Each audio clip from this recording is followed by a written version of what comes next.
마태복음 16장 15절에서 20절 말씀을 보십시다. 마태복음 어디 있습니까? 구약에 있죠? 우리 다 같이 읽읍시다. 시작. 이르시되 너희는 나를 누구라 하느냐? 시몬 베드로가 대답하여 이르되 주는 그리스도시요 살아계신 하나님의 아들이십니다. 예수께서 대답하여 이르시되 바요나 시몬아 내가 복이 있도다. 이를 내게 알게 한 이는 혈육이 아니요 하늘에 계신 내 아버지시니라. 또 내가 내게 이르노니 너는 베드로라. 내가 이 반석 위에 내 교회를 세우리니 음부의 권세가 이기지 못하리라. 내가 천국 열쇠를 내게 주리니 네가 땅에서 무엇이든지 매면 하늘에서도 매일 것이요 네가 땅에서 무엇이든지 풀면 하늘에서도 풀리리라 하시고, 이에 제자들에게 경고하사 자기가 그리스도인 것을 아멘.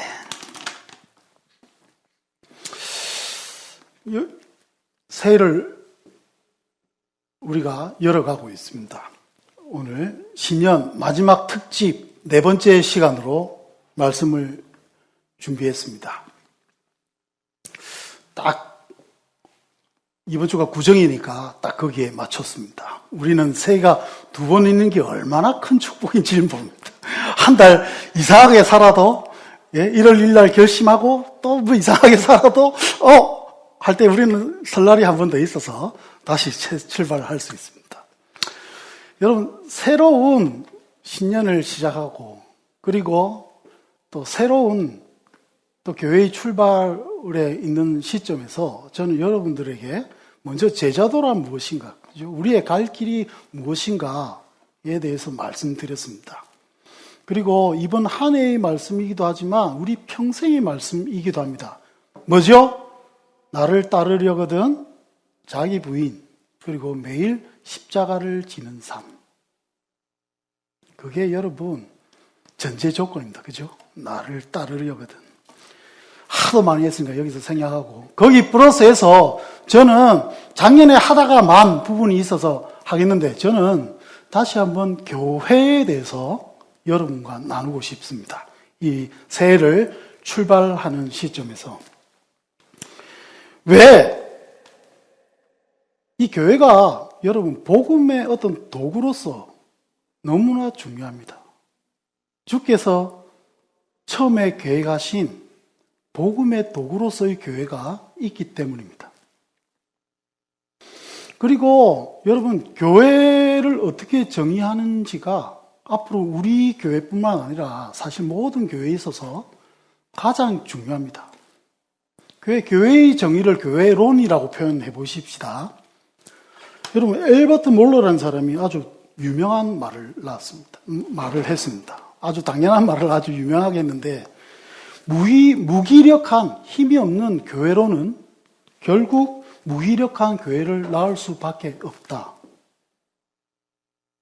여러분 교회가 참 중요합니다. 그래서 저는 오늘 교회에 대해서 말씀을 드리려고 합니다. 청년 때 제가 괴정중앙교회라는 곳을 다녔는데 청년 중에는 역시 그 끓는 피가 있어서 교회 비판에 항상 앞장서는 사람이 있습니다.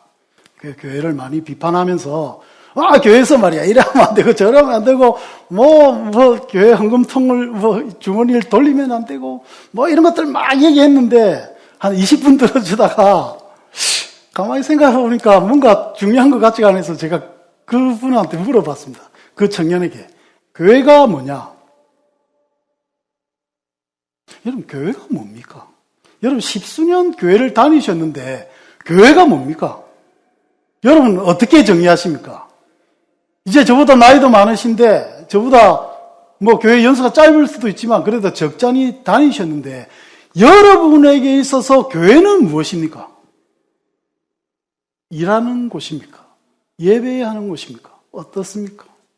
여러분 그 질문 앞에서 우리가 서기를 바랍니다. 교회가 뭔가? 교회는 여러분 오늘 본문의 말씀 있는 것처럼 예수 그리스도가 작정하신 겁니다. 그래서 너무나 중요합니다. 그래서 예수의 공생의 사역은 여러분 복음이 나다 하는 사역과 복음의 내용, 즉 하나님 나라에 대한 내용이 있고, 더 중요한 것은 여러분 그가 다시 하늘나라 갔을 때 그의 사명을 감당할 그 무엇에 대한 것들을 예수님이 얘기하십니다. 여러분, 예수님은 성전을 위해서 오셨다고 해도 과언이 아닙니다. 그만큼 교회가 중요합니다. 여러분, 오늘 본문은 제가 제자도 계속 지금 하고 있는 누가복음 9장의 병행 본문인데, 마태는 여기 본문에다가 하나 더 추가합니다. 그죠? 베드로가 사고 친 거, 예수님한테 따진 것도 나오고, 나오지만, 마태가 여기 하나 더 기록한 것이 내가 내 교회를 세우겠다. 그 말씀을 주십니다. 그래서 여러분 제자 나를 따르려거든 말씀 전에 오늘 내가 교회를 세우겠다 이 말씀을 우리가 먼저 기억을 해야 됩니다. 그만큼 교회가 중요하고 여러분 예수님 공생의 사역이 어떻게 했는지 아십니까? 여러 가지 학설이 있지만 예수님이 맨 처음에 공생의 사역에서 하신 사역이 뭡니까? 여러분? 요한복음 2장이니까 거의 처음이죠. 맨 처음에 나오는 게 여러분 성전을 청소한 겁니다. 성전 정화라고 하죠. 저는 청소란 게 더 어울릴 것 같습니다. 싹쓸이 하십니다. 예수님 공생에 맨 처음에 오셔서 제일 먼저 크게 사고 친 게 성전 청소를 했습니다. 왜? 성전이 그만큼 중요하니까. 어떻게 하십니까? 여러분 장사치들이 있고 그 성전에 있는 그것들을 예수님이 싹쓸이 하죠. 이때부터 여러분 바리새인하고 사두개인한테 예수님이 미움받기 시작합니다.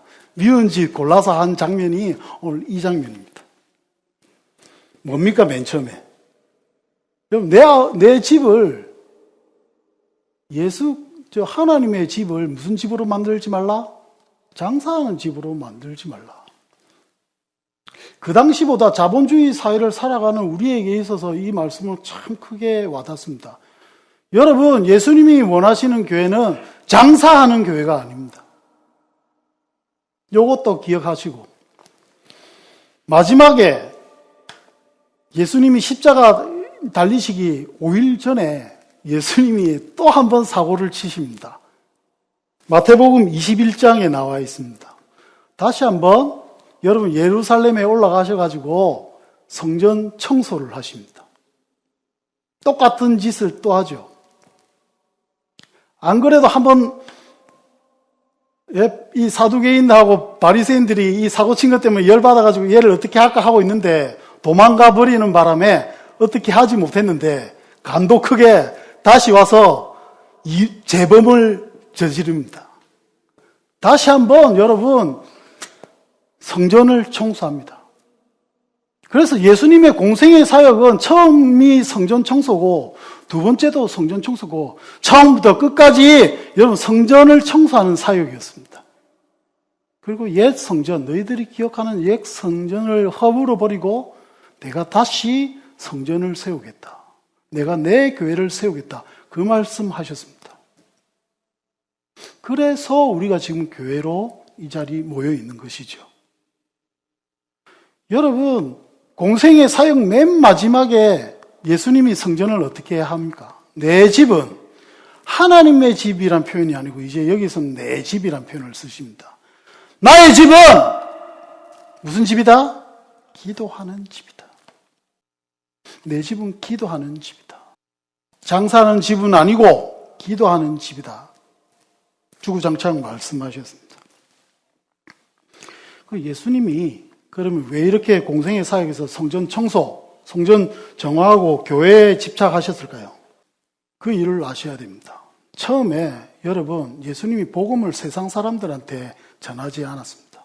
맨 첫 타겟은 그 당시 내가 하나님을 믿노라 하는 사람들한테 있었습니다. 그 사람들이 바뀌지 않으면 복음이고 뭐고 이 세상에 퍼져나갈 수 없기 때문에 맨 처음에 예수님이 몽둥이를 들고자 한 곳은 여러분 교회입니다. 성전입니다. 오늘날로 치면 교회죠. 우리입니다. 그것 아셔야 됩니다. 예수님이 세상에 대해서 복음을 전할 것을 우리에게 했지만 그 복음을 전하기 위해서는 여러분 우리에게 말씀하십니다. 너에게 교회는 무엇이냐? 그 질문 계속 하고 있는 것이죠. 이 질문 뒤에는 더 중요한 의미가 있습니다. 뭐냐면 여러분 성전은 우리의 의식, 우리의 인식 속에서 뭘로 존재합니까? 무엇과 관계가 있는가 하면 이게 너무 중요합니다, 여러분. 임재와 관련이 있습니다. 예수님이 성전 청소를 이렇게 열심히 하려고 한 이유는 여러분 이것이 성전에 대한 정의, 교회에 대한 정의가 여러분 하나님의 임재를 내가 어떻게 생각하는가와 연관이 있기 때문입니다. 여기서 질문. 여러분 교회는 성전입니까? 성전은 뭐죠? 여러분 성전은 다른 거 없습니다. 하나님의 임재가 있는 곳이 성전이죠. 여러분 성경 속에 하나님의 임재를 어떻게 해석했는가 쭉 보셔야 됩니다. 맨 처음에 하나님의 임재가 어디에 있습니까? 맨 처음에 어디 있습니까? 이거는 쉽잖아요. 맨 처음에 하나님의 임재가 어디에 있었습니까? 한평화 지사님 어디 있었습니까? 에덴 동산에 있었잖아요. 그죠? 근데 죄 때문에 망하고 나중에 막 하나님의 제단을 쌓을 때 하나님이 얼핏 야곱이나 이런 사람들한테 하나님 자신의 모습을 보여주심으로 제단을 쌓는 그곳에서 하나님을 느끼죠. 근데 하나님의 임재를 본격적으로 드러내신 것은 어디입니까? 출애굽이죠. 광야에서 하나님이 무엇을 만드십니까? 성막을 지으라고 말씀을 하십니다. 그래서 그 성막에 내가 임재하겠다라고 하나님께서 말씀하시죠. 그리고 하나님의 영광을 보여주십니다. 그렇게 있다가 다윗 시대를 거쳐서 솔로몬 시대에 그 다윗의 간청을 이기지 못해서 무엇을 만들게 하십니까? 이제 성전을 만들게 하십니다. 그리고 내가 거기에 임재하겠다고 말씀을 하시죠. 단 조건이 있습니다. 너희들이 나에 대해서 똑바로 할 때. 근데 여러분 아시듯이 여러분 하나님의 임재가 있는 그 거룩한 성전을 이 인간들은, 이 이스라엘 백성들은 하나님이 임재할 수 없는 곳으로 만들어 나갑니다.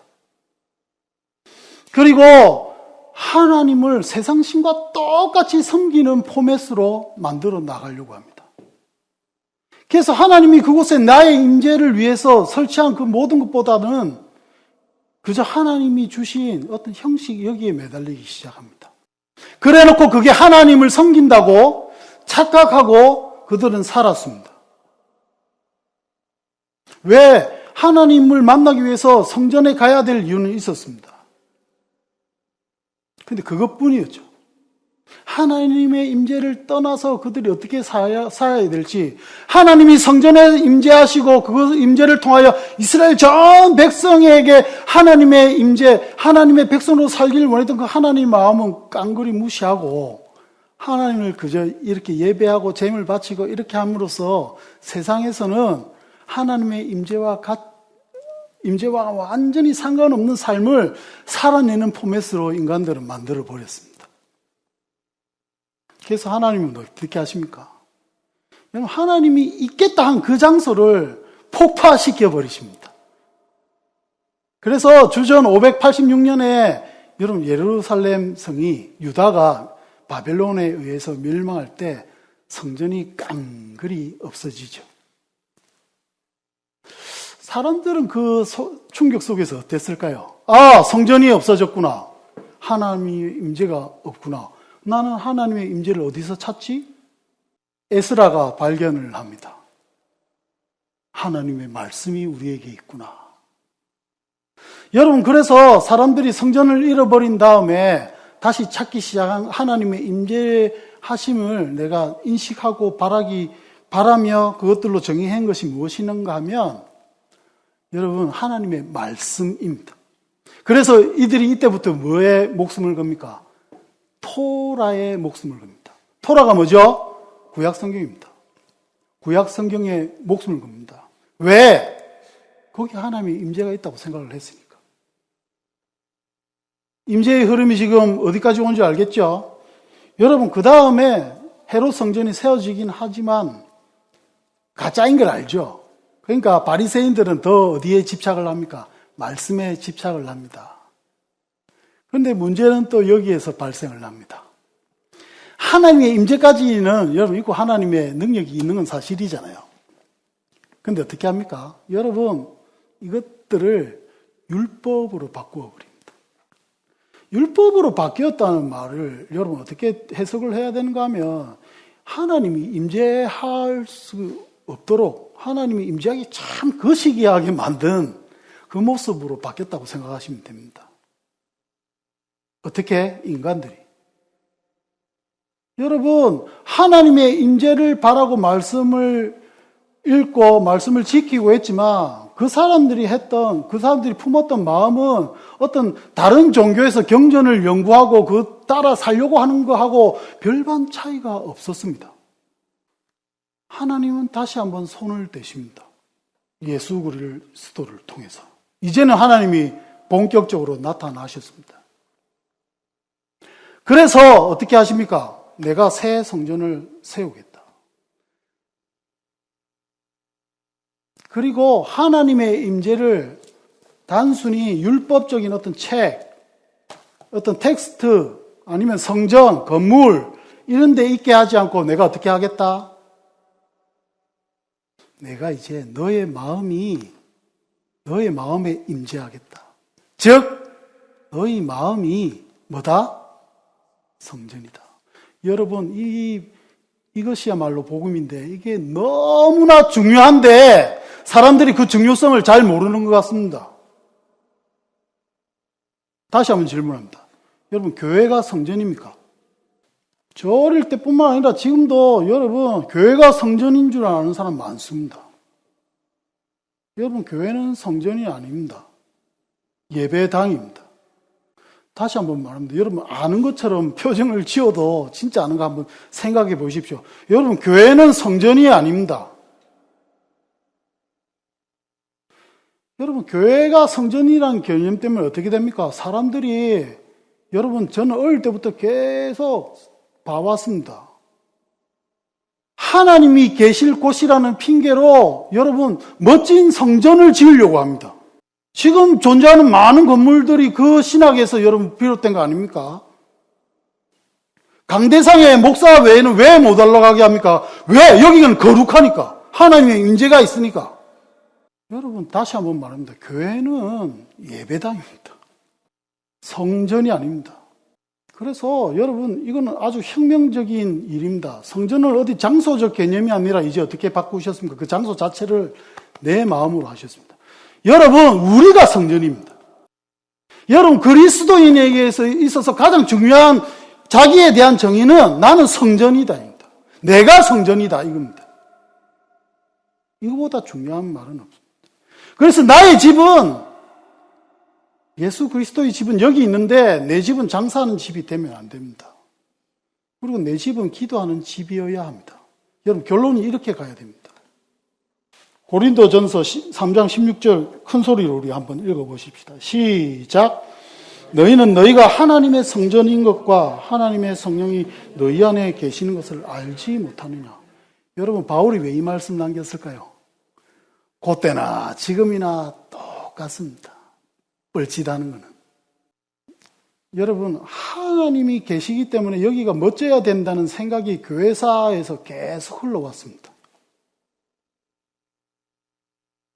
그렇지 않습니까? 여러분 성 베드로 성당 이런 거 뻔히 보고 있지 않습니까? 우리가 그거 보고 좋아하잖아요. 그리고 거기 가서 여러분 사람이 연출한 어떤 좋은 분위기 막 울림이 좋고 이런 데 가서 여러분 그게 하나님 임재라고 착각하는 사람이 많습니다. 여러분 이 말씀을 제가 드리는 저의 마음을 알아주시기 바랍니다. 교회가 중요하지 않다 말을 하는 것이 아닙니다. 정리하면 일단 한번 정리하면 교회는 기도하는 집이다. 장사하는 집이 되면 안 된다. 장사하는 집이 안 된다 이 말 적용할 때 가장 먼저 적용해야 될 인간이 어느 인간일까요? 요 인간입니다. 요 인간. 요 인간입니다. 요 인간. 여러분 제가 교회를 통해서 장사 안 하려고 하도록 기도해 주시기 바랍니다. 다른 거 없습니다. 두 번째, 교회는 성전이 아닙니다.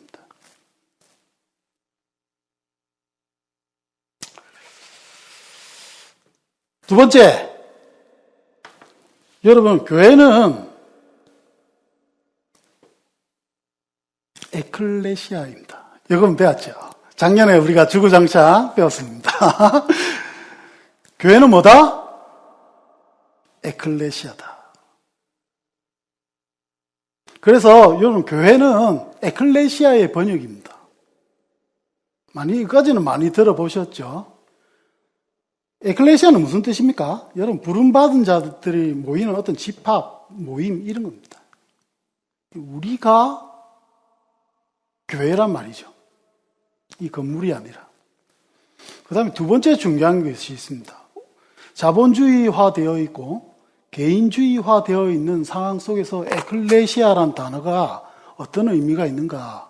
제가 작년 주구장창 얘기한 것처럼 여러분, 에클레시아는 공동체입니다. 이 에클레시아를 교회라고 번역한 데 대해서 저는 참 거시기한 생각을 가질 때가 많습니다. 이거 교회가 여러분 가르칠 교자, 모일 회자 돼 있잖아요. 여러분 설교만이 신앙생활이고 그 다음에 교회 와서 뭐 배우고 뭐 가르치고 우리나라 학벌 사회 그 다음에 교육에 올인하는 사회하고 더 편승해서 교회가 어떻게 되는가 하면 진짜 완전히 여러분 지식 노름한 대로 갔습니다. 그거 아닙니다. 에클레시아를 해석을 잘못해서 그렇습니다. 여러분 교회는 사람 사는 곳이고 신앙의 공동체죠.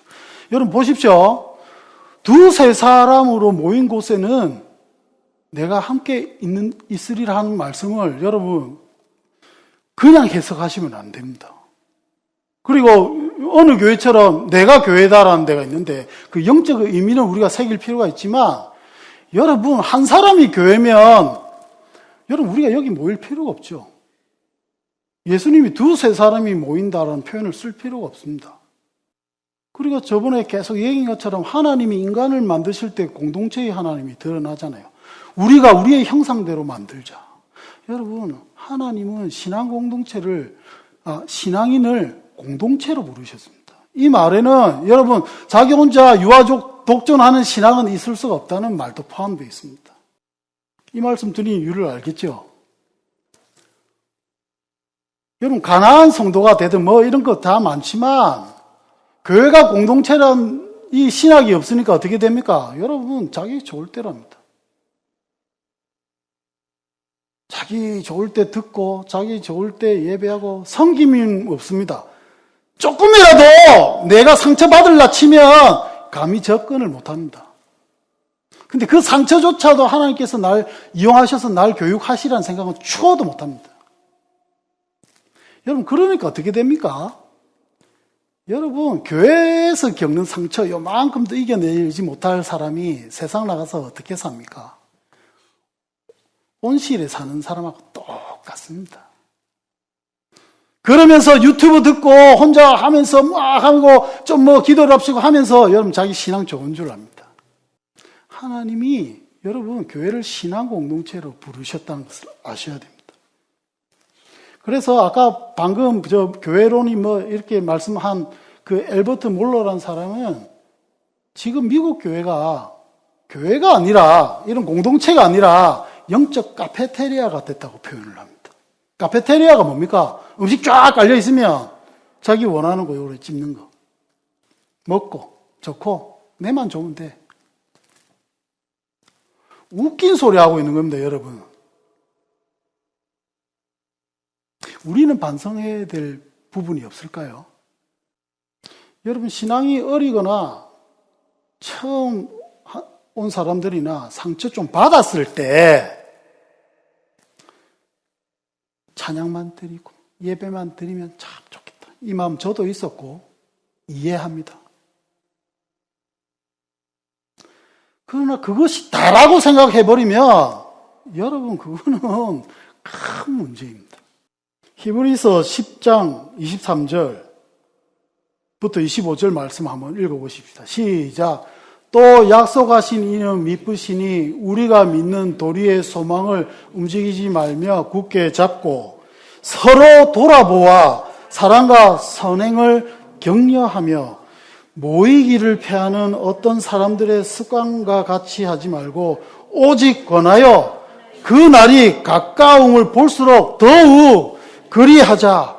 여러분, 이 말씀이 왜 존재할까요?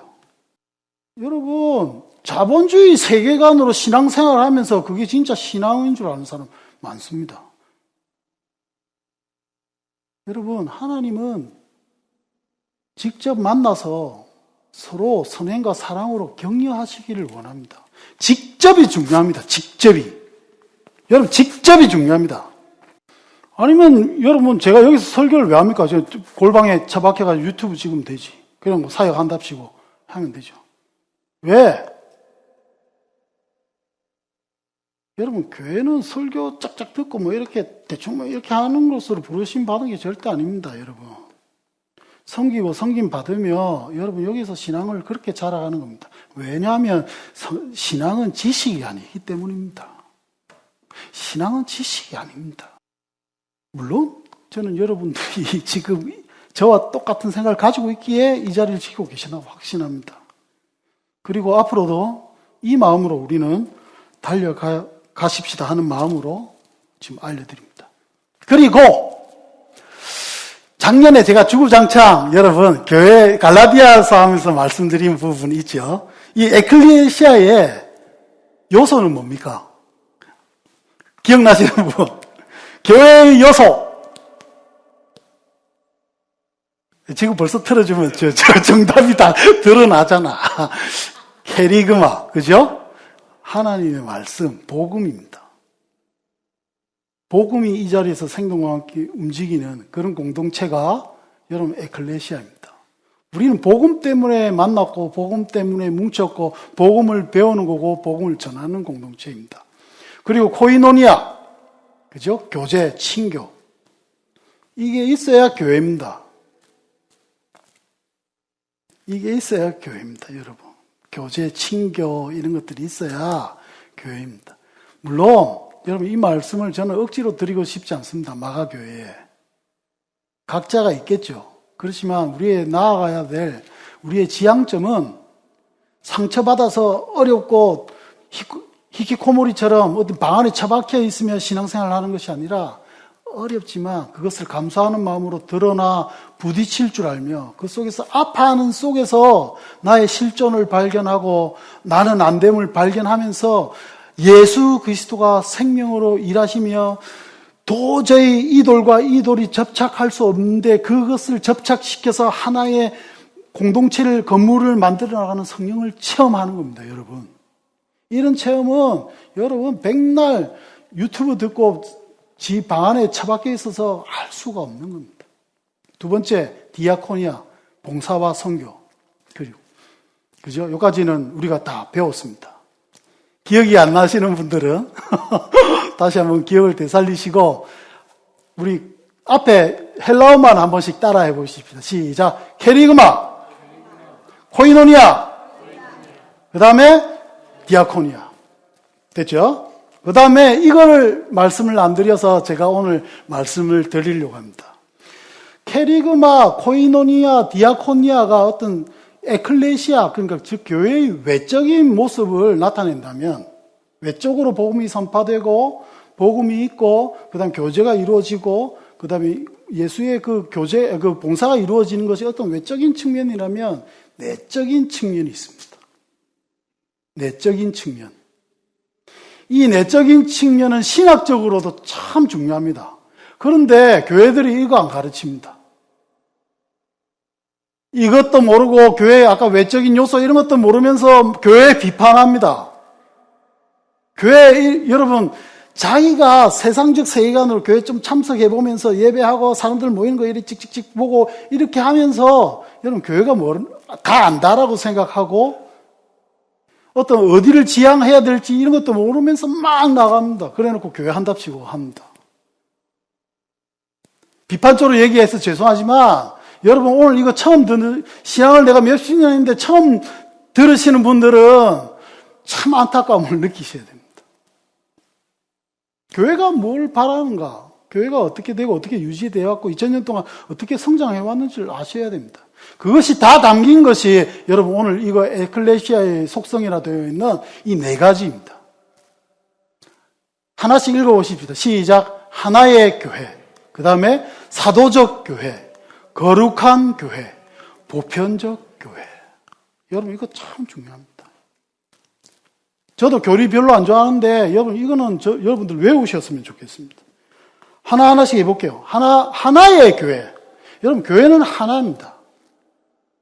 그런데 이 하나는 여러분 어떤 제도적인 인간의 모습으로 하나됨을 말하지 않습니다. 제도적인 그런 일치를 바라려고 했던 것들은 교회사를 통틀어 보면 계속 실패해 왔습니다. 그죠? 왜? 하나님이 왜? 근데 여러분 교회가 하나 돼야 되고 예수님도 대제사장적 기도에서 뭐랍니까? 교회는 무조건 하나여야 됐다 했는데 왜 분열시킨 모습을 우리한테 주셨을까요? 여러분 제도적인 일치, 우리나라 통일도 해서 우리는 민감하지만 여러분 제도적 일치라는 것이 좋은 것이 아닙니다. 왜? 그렇게 되었을 때 여러분 맨 위에 있는 사람이 틀려버리면 어떻게 됩니까? 다 틀립니다. 우리가 그 모습을 우리의 선배 되시는 가톨릭 교회에서 보지 않습니까? 그리고 여러분 에큐메니칼 운동 여러 가지 운동으로 이때까지 사람들이 교회가 분열되어 있으니까 제도적으로 어떻게든 하나 되게 하려고 지금도 노력하는 분이 있습니다. 이거는 저의 사견이지만 뻘짓하고 있는 겁니다. 왜? 여러분 인간인 이상 제도적 일치는 할 수가 없습니다. 왠 줄 아는가 하면 여러분 일치를 다들 얘기합니다. 캐톨릭도 얘기하고 그리스 종교도 얘기하고 다들 얘기하지만 근데 결국 무엇이 가장 문제인가 하면 제가 계속 얘기하는 것처럼 자기 부인이 안 된 상태에서는 제도적 일치가 안 됩니다. 다들 일치를 얘기해. 근데 뭔가 하면 내 중심으로 일치되기를 바랍니다. 여러분 저는 다른 교회도 이래 합친 교회들을 많이 봤습니다. 그런데 그 교회들이 또 합쳐놓고 왜 싸우고 갈라지고 그럽니까? 결국은 내 중심으로 교회가 일치되기를 바랍니다. 내 중심을 내려놓을 수 있는 인간을 저는 본 적이 없습니다. 저 또한 못하겠죠. 이것이 인간의 한계입니다. 저희 사견 넣으면 여러분 예수님 오실 때까지 제도적 일치는 없습니다. 그리고 제도적 일치가 없어서 지금까지 복음을 유지할 수 있었던 부분이 있습니다. 안 그러면 지금 여러분 우리는 지금 다 어떻게 됩니까? 가톨릭 신자처럼 지금 믿어야 되잖아요. 그러나 하나님의 그 위대한 섭리 속에서 교회는 하나로 존재해 왔습니다.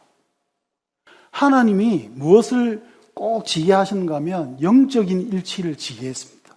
그래서 하나의 교회라는 의미는 영적인 일치를 말합니다. 영적인 일치. 우리가 예수 그리스도로 일치가 되었잖아요. 획일화는 안 되었지만 여러 모습이 있고 여러 교회의 모습이 있고 어떻게 보면 마음에 안 드는 교회도 있고 있지만 그 속에서도 그래도 무엇이 일치됩니까? 예수 그리스도로 일치되어 왔습니다. 하나님의 교회는 하나의 교회일 수 있는 이유는 단 하나, 예수 그리스도로 일치하기 때문입니다. 교회 안의 공동체도 마찬가지입니다. 여러분 우리가 서로 친해서 이렇게 막 한 공동체야 하고 잘 놀 수도 있지만 영적인 모습으로 보면 여러분 예수님을 아직 영접하지 않는 사람들은 우리의 영적 공동체일 수 없습니다. 이거 조심해야 됩니다. 참 죄송하지만 죄송해야 됩니다. 죄송하지만 이렇게밖에 말씀을 못 드릴 것 같습니다. 여러분 예수 믿지도 않는 사람이 공동체 멤버라고 장로되고 목사되고 이렇게 해서 교회가 이 정도 이렇게 이상하게 되는 겁니다. 예수의 진리를 가진 복음이 이렇게 이상한 우리 지금 이런 한인 환경을 어떻게 만들어낼 수가 있습니까? 논리적으로. 더 깊게는 말하지 않겠습니다. 그런데 이 영적인 일치를 얘기하지만 이 영적 일치는 신학적 뒷받침도 참 중요합니다. 신학적 뒷받침. 이것도 작년에 했습니다. 여러분 이단을 구별하는 세 가지 뭡니까? 막 이단 비판 많은데 여러분 귀신 쫓아내고 이런 것들은 하류입니다. 하류고 여러분, 교회가 영적으로 일치되고 신학적으로 일치되었다. 여러분, 어떤 교회를 가든 제일 먼저 확인해야 될 세 개의 신학적 교리가 있습니다. 교리가 싫어하는 사람들도 이거는 확인해야 될 세 가지가 있습니다. 그 세 가지가 뭐였습니까? 혹시 답할 수 있는 사람? 다음에 있기를 바라고. 처음은 삼위일체입니다. 삼위일체. 두 번째는 예수님의 신성과 예수님의 인성. 예수님은 참 인간이시자 100% 인간이시자 100% 신이십니다. 예수의 신성과 인성. 이거는 여러분 절대 부인하면 안 되고, 교회 갈 때, 어느 교회 갈 때마다 확인을 하셔야 됩니다. 유니테리언 교회 같은 데 가서 여러분 신앙생활 하시면 안 됩니다. 그런 데는 삼위일체 하나님을 부인하기 때문입니다. 세 번째가 말씀의 무호성. 이게 여러분 요즘은 가장 중요한 이슈인 것 같습니다. 왜? 성경을 하나님의 말씀으로 생각 안 하는 사람이 너무 많습니다. 하나의 예, 저번에 들었던 것 같은데, 여러분 하나님의 말씀에 여러분 예수님이 다시 오신다는 말씀이 버젓이 있는데도 요즘 좀 공부한다는 사람, 신학을 논한다는 사람, 예수님 재림 안 믿습니다. 그리고 그 안 믿는 이유 중에 맨 밑에 깔려 있는 거는 여러분 이 말씀이 사람이 편집했다고 생각합니다. 여러분 성경은 하나님의 말씀입니다. 아멘. 말씀은 하나님의 말씀입니다. 하나님의 계시입니다. 이 세 가지, 이 신학적인 것을 기억할 때 여러분 우리가 하나의 교회임을 외칠 수 있습니다. 그래서 마가교회가 이단이다 이런 사람들한테 물어보십시오. 이단이 뭐예요? 잘 모를 거예요. 여러분 마가교회가 이단이 아닌 이유는 제가 말씀드린 이 세 가지가 저의 신학이기도 하고 여러분의 신학이기도 하다는 확신이 있기 때문입니다. 아멘. 교회는 이렇게 가는 겁니다. 사도적 교회. 두 번째 사도적 교회. 오늘 본문의 말씀이 사도적 교회의 바탕입니다. 사도적 교회란 말은 사도의 가르침 위에 세워진 교회를 얘기합니다. 사도의 가르침이 뭡니까? 예수의 가르침입니다. 예수의 가르침이 뭡니까? 복음입니다. 케리그마, 아까 나왔죠? 주는 그리스도시요 살아계신 하나님이다. 여러분 복음은 요거밖에 없습니다. 복음. 그런데 이 말씀을 캐톨릭은 어떻게 바꿉니까? 여러분 베드로로 생각합니다. 방금 말한 이 케리그마, 이 신앙 고백 위에 선 교회를 개신교 입장에서는 사도적 교회라는데 캐톨릭은 뭐라고 합니까? 베드로라고 생각합니다. 베드로 위에 세야 되고, 그리고 종교회의가 막 진행되면서 어떻게 하는가 하면 베드로로부터 이 권한이 양도받은 사람이 교황이라고 생각합니다. 그래서 여러분 교황을 저렇게 섬기고 있는 겁니다. 그 신학에서. 그게 사도적 교회라고 생각하기 때문에. 아닙니다, 여러분.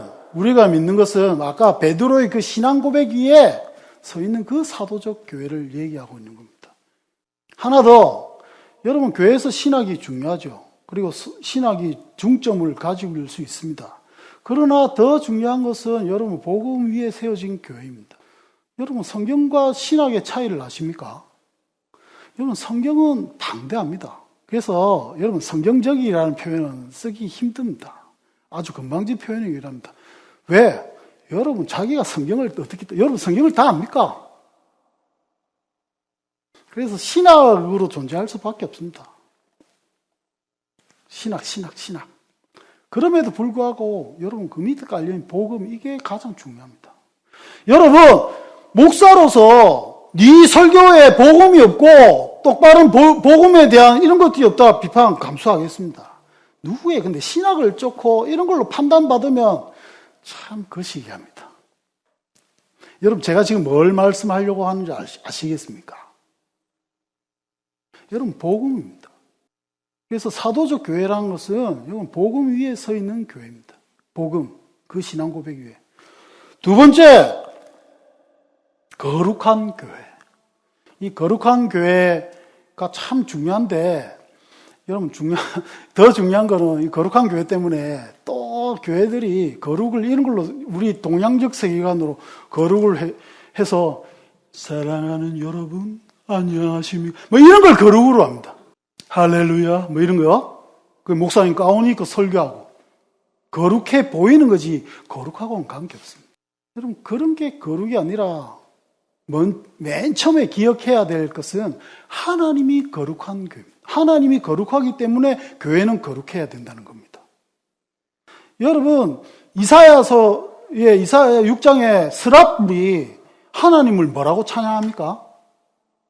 거룩하다 찬양합니다. 뭐 위대하다, 뭐 사랑이 많다 이런 거 안 하고 거룩하다 합니다. 요한계시록의 네 생물들은 어떻게 합니까? 그 생물들도 거룩을 찬양합니다. 여러분, 왜 거룩이 중요합니까? 여러분, 그분이 거룩하시기 때문에 악에 대해서 진노할 수가 있는 겁니다.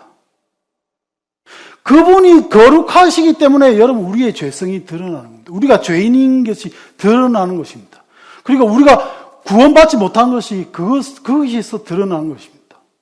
여러분, 교회들이 그 하나님의 거룩을 잃어버리고 이것들을 어떤 게 아주 값싸게 처리해서 여러분 죄를 지맘대로 짓습니다. 여러분, 하나님은 거룩하신 하나님입니다. 그래서 하나님이 말씀하십니다. 내가 거룩하니까 너희도 거룩해야 된다. 여러분, 우리가 죄와 싸워 나가야 하고 이 거룩을 유지하는데 우리가 일말에 세상 사람들과 차이가 있어야 되는 이유가 여기 있습니다. 다른 게 아니라 우리가 종교적으로 더 뛰어나거나 뭐 이렇게 더 세상보다 더 윤리적인 측면을 우리가 뛰어나야 되겠다 이런 게 아니라 하나님이 거룩하시기 때문에. 여러분, 죄를 짓는다 안 짓는다 이런 것이 아니라 하나님이 거룩하기 때문에 나도 거룩해야 되겠다 이 마음이 여러분 정말 신앙의 마음입니다. 그거 없으면 여러분 그냥 거룩하려고 남들 볼 때 거룩하려고 이렇게 갑니다. 절대 자기 혼자 있을 때 이 거룩이란 단어 앞에서 설 수 없습니다. 두 번째 거룩은 구별을 뜻합니다. 여러분, 교회는 세상과 관련이 없습니다. 세상에 속해 있다 의미가 아니라 세상과 다릅니다. 세상은 교회를 알지 못합니다. 왜? 여러분, 하나님의 그 진리, 그것들이 계시가 없으면 알지를 못하는데 어떻게 세상이 알겠습니까? 네 번째, 보편적 교회. 이건 무슨 말인가 하면, 여러분, 우리가 사도신경 외울 때 그거 있죠. 성령을 믿사오며 거룩한 공회와 성도가 서로 교통하는 것과. 그때 그 거룩한 공회, 공교회를 얘기하는데 그 표현이 여러분, 보편적 교회입니다. 보편적이라는 말이 뭡니까? 이렇게 널리 다 똑같은 뭐 이런 거죠. 여러분, 보편적 교회는 복음의 보편적을 얘기합니다. 복음에 대해서는 학식이 많은 사람이나 가난한 사람이나 잘 모르는 사람이나 뭐 어떤 인종이나 이런 거 관계없이 다 받아들일 수 있는 것이 복음입니다. 보편적 교회가 거기서 나오죠. 차별 없는 복음. 각설하고 여러분 여기서 하나 질문을 하십시다.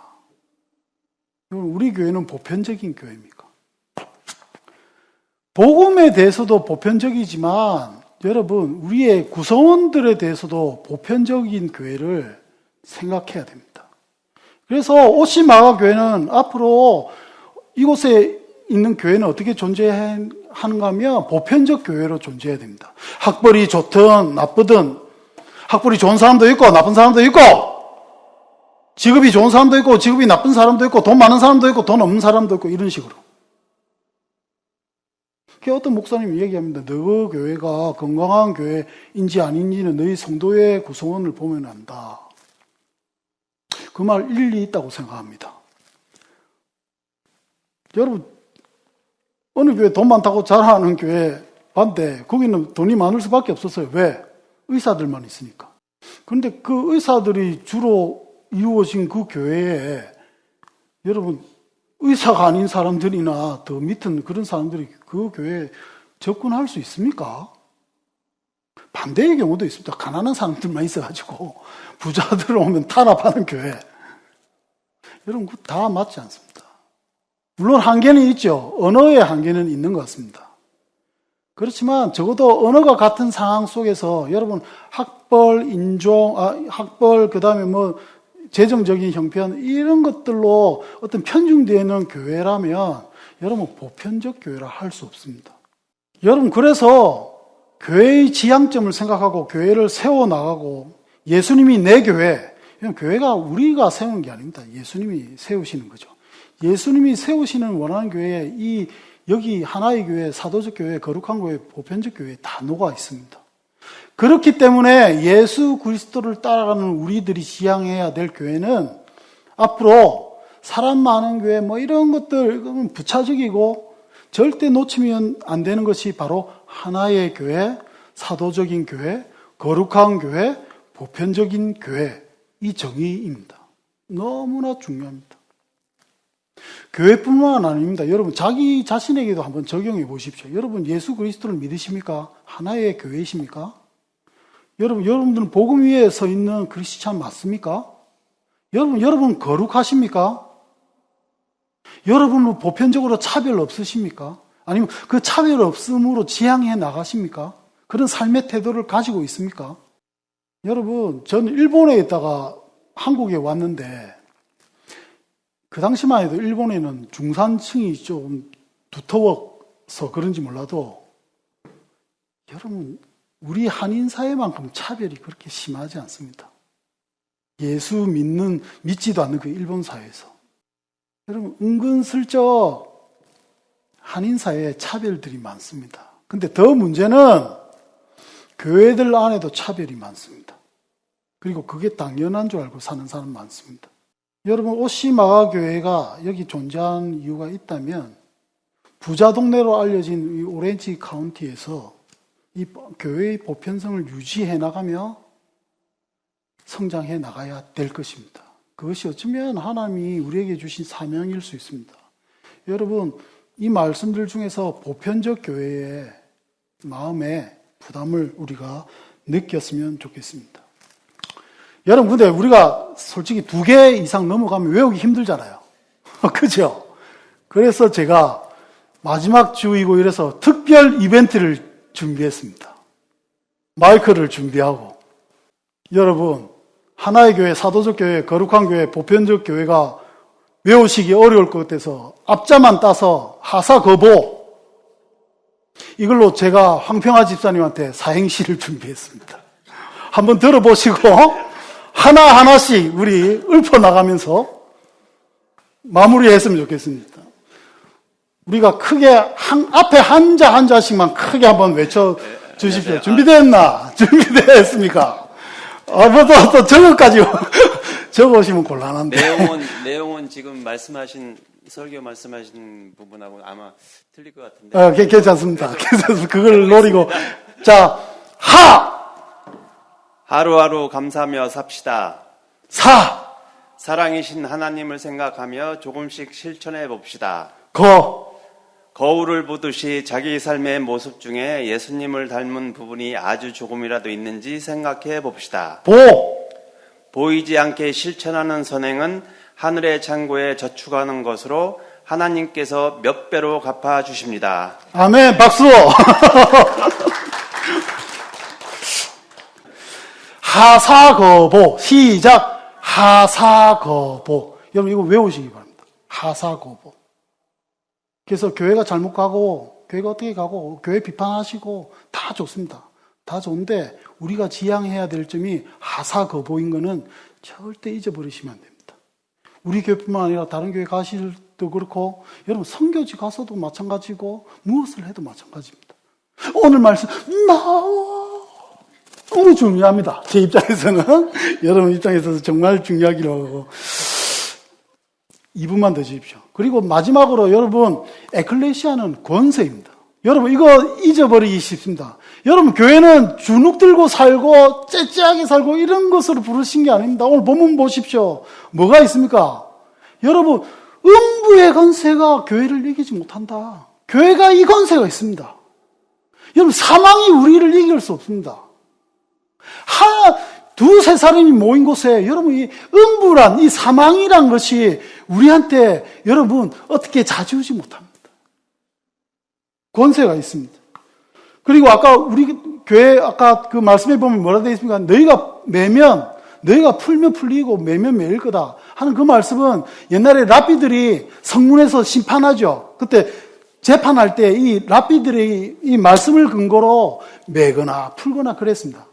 그래서 이 예수님이 이 표현할 때 이 사람들은 알았어요. 그런 권한이 있다는 겁니다. 이 랍비이거나 성경 말씀으로 이 세상에 대해서 맬 때 매이고 풀 때 풀리고. 여러분, 교회가 세상에 대해서 이런 권세가 있습니다. 에베소서 3장 10절 시작. 이는 이제 교회로 말미암아 하늘에 있는 통치자들과 권세들에게 하나님의 각종 지혜를 알게 하려 하심이니 곧 영원부터 우리 주 그리스도 예수 안에서 예정하신 그대로 하신 것이라. 여러분, 교회는 하나님이 옛날부터 그 예루살렘 예수님의 그 이름 안에서 영원부터 계획하신 그 계획 속에 있는 교회입니다.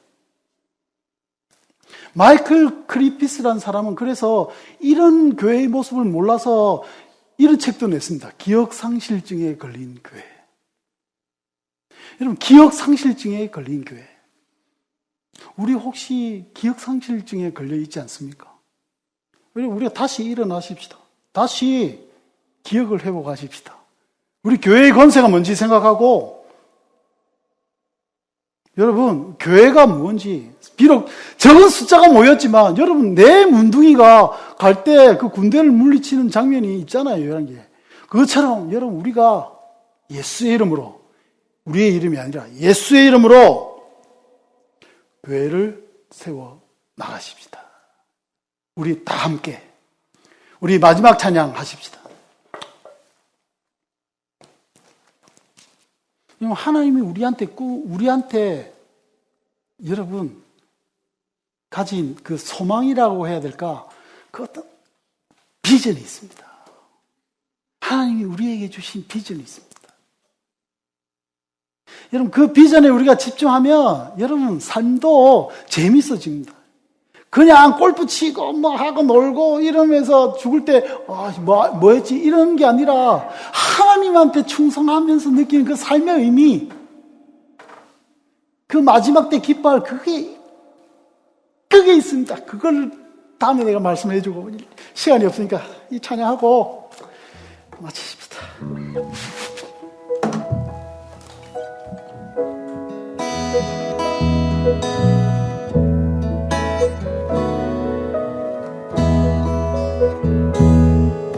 그 선한 힘에 고요히 감싸여 그 놀라운 평화를 누리며 나 그대들과 함께 걸어가네. 나 그대들과 한 해를 여네. 지나간 허물 어둠의 날들 무겁게 내 영혼 짓눌러도 주여 우리 외면치 마시고 약속의 구원을 아멘. 그 선한 힘이 우릴 감싸시니 믿음으로 일어나릴 기대하네. 주 언제나 우리와 함께 계셔 하루 또 하루가 늘 새로워. 주께서 밝히신 작은 촛불 어둠을 내치고 타오르네. 그 빛에 우리 모두 하나 되어 우리에 비추게 하소서. 선한 힘이 우릴 감싸시니 믿음으로 일어나릴 주 언제나 우리와 함께 계셔 하루 또 하루가 늘 새로워.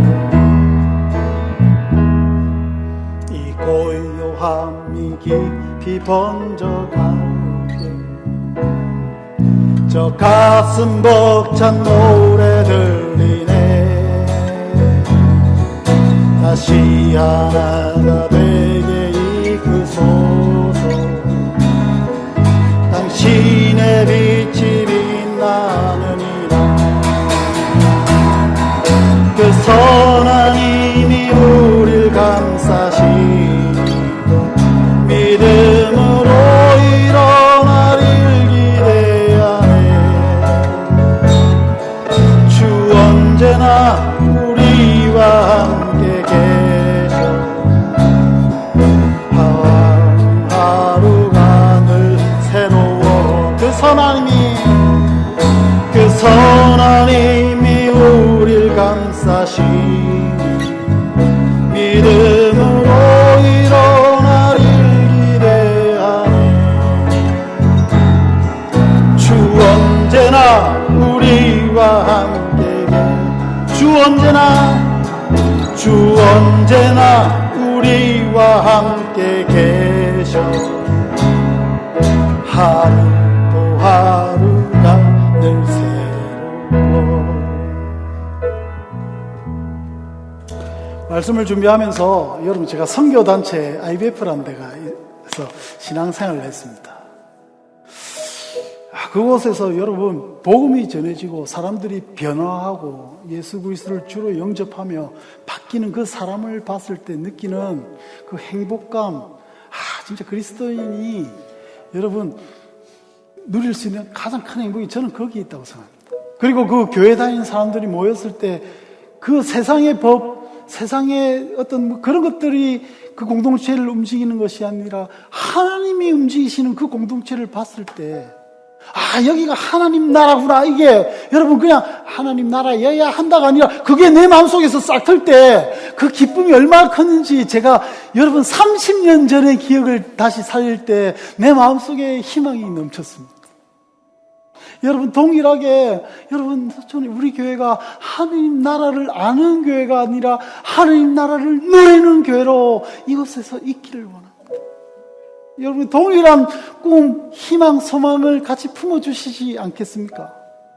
세상이 볼 때는 우리는 고난을 받아야 됩니다. 근데 그 고난은 쾌통, 여러분 여성분들이 애를 낳을 때 그 애가 나왔을 때 그 기쁨을 누릴 그 기쁨 때문에 그 지금 해산의 고통을 참는 것 같은 그것이 바로 예수님이 우리에게 허락하신 고난이 아닐까 생각합니다. 우리가 고난이 있을 겁니다. 여러분 그러나 그것이 그 속에 있는 하나님의 크신 기쁨을 우리가 1년 동안 누리며 교회를 주님이 사랑하시는 교회, 우리에게 맡기신 교회를 세워 나가십시다. 아멘. 지금은 교회의 머리 대신 우리 구주 예수 그리스도의 은혜, 하나님의 영원부터 지금까지 흐르는 헤세드, 그 사랑과 우리를 인도하시는 성령의 감화 감동 충만 능력 역사하심이 하나님의 교회에 소망을 품고 주의 교회에 소속되어 있으며 그 복음을 세상에 널리 기쁘게 전하며 복음이 전하여질 때 받는 그 고난을 기꺼이 감수하고자 하는 우리 오시 마가교회 성도들 머리 위에 영원히 함께 있을지어다. 아멘.